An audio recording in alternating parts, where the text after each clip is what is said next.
pour être bien pour les autres, on a besoin d'être bien pour soi. En fait, j'avais toujours utilisé cette métaphore. C'est le message qu'on reçoit dans un avion. C'est ça. Quand l'oxygène vient, tu toujours mettre ta propre masque avant d'aider les autres. C'est ça. Comme ça, tu es dans une capacité d'aider les autres. C'est vraiment très parlant et c'est souvent, quand on a par exemple des mamans qui ne prennent pas de temps pour elles, parce que il faut qu'elles s'occupent de leurs enfants, il faut qu'elles s'occupent de la maison, elles ont une charge mentale qui est très très lourde, alors que ce temps pour elles est essentiel pour elles, mais aussi pour tout le reste de la famille. Parce que si elles vont bien, forcément les enfants iront bien, forcément ça se passera bien avec le compagnon, forcément ça se passera bien dans le foyer. Tu vois ?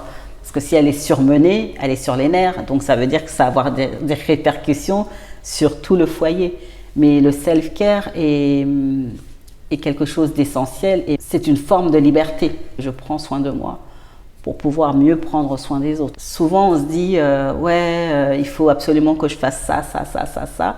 On trouve toujours moyen de prendre rendez-vous pour les enfants, de faire des choses, d'aller chez le médecin, etc. Mais quand il s'agit de soi, même si on l'écrit sur notre agenda, il y aura toujours quelque chose qui va arriver parce que life happens. Tu vois. Donc du coup, tu vas te dire c'est pas grave, j'avais prévu d'aller au spa, c'est pas grave, j'avais prévu d'aller marcher, c'est pas grave. Mais en fait, si, c'est grave.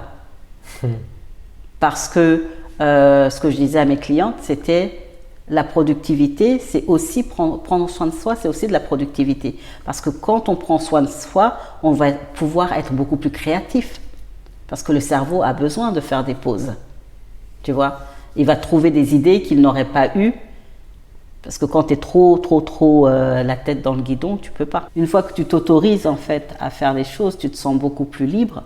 Mais en plus, tu donnes la liberté aux autres de le faire. Parce que si toi, tu y arrives, ça veut dire que quelqu'un d'autre qui va te regarder va se dire « Ah, mais si Rossano peut le faire, ça veut dire que moi aussi, je peux me permettre de le faire. » Parce que quand tu te donnes la permission de le faire, quelque part, tu inspires les autres à se donner aussi la permission de le faire.